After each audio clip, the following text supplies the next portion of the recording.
Now joining us, Biden-Harris campaign co-chair, former Congressman Cedric Richmond. Thanks so much for being here. As we have laid out, President Biden has shored up some support from key groups there on the Hill, from the Congressional Black Caucus to the Congressional Hispanic Caucus, Minority Leader Jeffries, Alexandria Ocasio-Cortez, members of the Squad, Senate Majority Leader, I should say, Chuck Schumer, and no senators, as we mentioned, have come out and asked Biden to step aside. But at least 9 House Democrats have asked Biden to step aside from the campaign. Here's some of their reasoning.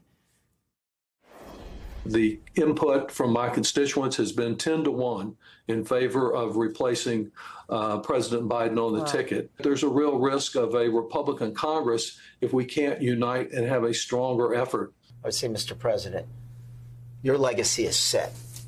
We owe you the greatest debt of gratitude. The only thing that you can do now to cement that for all time and prevent utter catastrophe is to step down and let someone else do this. Our constituents are bringing it up. The country is bringing it up.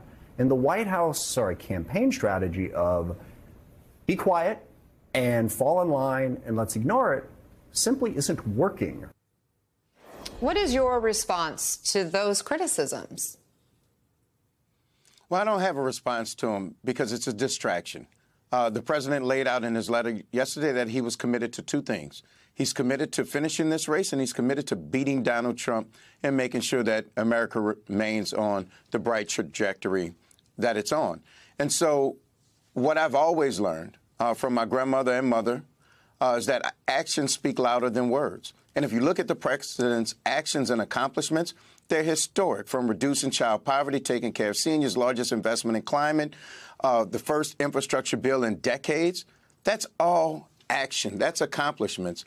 And then on the other hand, if you look at Donald Trump, you see talk is cheap. And so I would just urge my Democratic colleagues to stay focused on the main goal, which is to protect this country from Donald Trump and ensure that the historic gains and accomplishments of the Biden-Harris administration continue.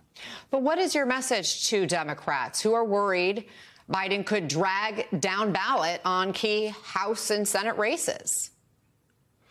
Well, I don't believe that to be true. And so what I would urge colleagues to do is go out there and knock doors, make calls, talk to their constituents. I've been elected before, and your constituents vote for you. And members have an obligation to go out and campaign not only for themselves, but the top of the ticket. But here's the major thing. We as Democrats need to talk about what we stand for, and that is rebuilding this middle class, bringing this country together, unifying the party. That's what we stand for. And if you look at the other side, they stand for destroying a woman's right to choose.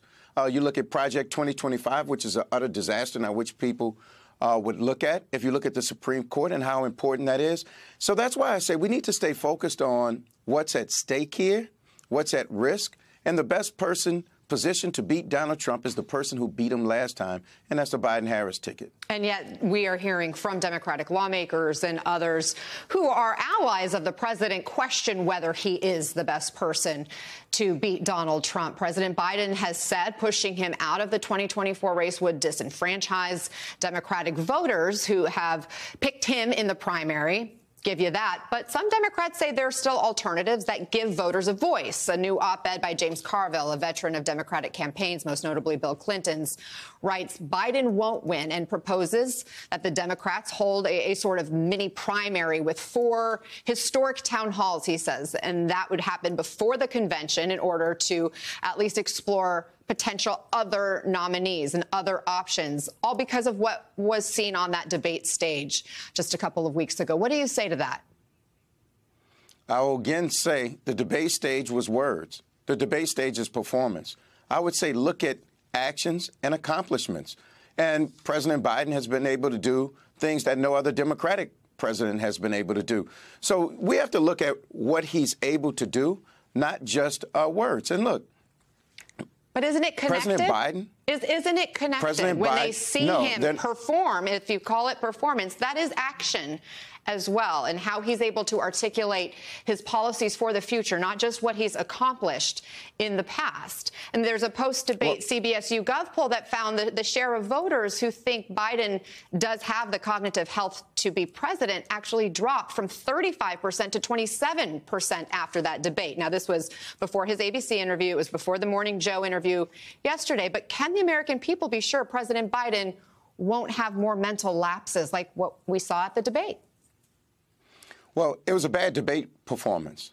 And it's the same thing that happened to President Obama. He had a bad debate performance going into his reelection, and it's been consistent with other presidents also. So I would once again say, look at his accomplishments, what he's been able to do as president, and then we need to stop giving the other guy a pass. We're here talking about a debate performance. We're not talking about a twice impeached president. Both times it was for his own political gain. He withheld money from Ukraine so that they would investigate his political opponent. He tried to lead an insurrection and stop the peaceful transfer of power so that he could remain in office. He was just convicted of 34 felony accounts for lying to the American people so that he could win the election over Hillary Clinton. So the more we talk about this, the less we're talking about the threat, clear and present danger of former President Donald Trump.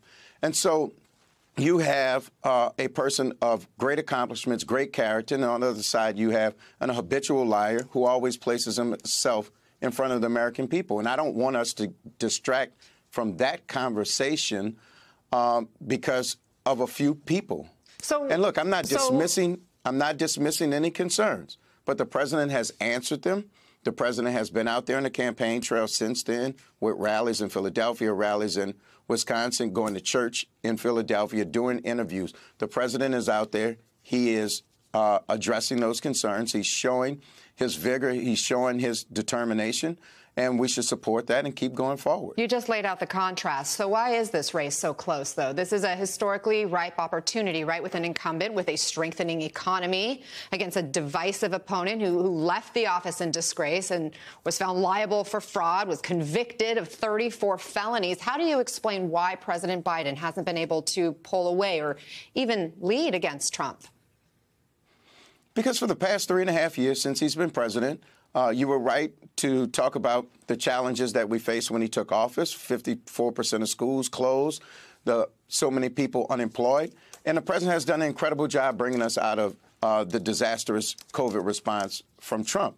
But the American people have been busy working. They've been busy meeting the challenges, keeping a roof over their head, clothes on their back, food on the table. And so now is the time to talk about those accomplishments. Now I see people actually focusing on the choice. Since the debate, people have really started to pay attention to this race, and they're starting to pay attention to the president's accomplishments. So I think you will see movement very soon. I feel it on the streets, the people I talk to. And I think now they see what's at risk, what's been accomplished.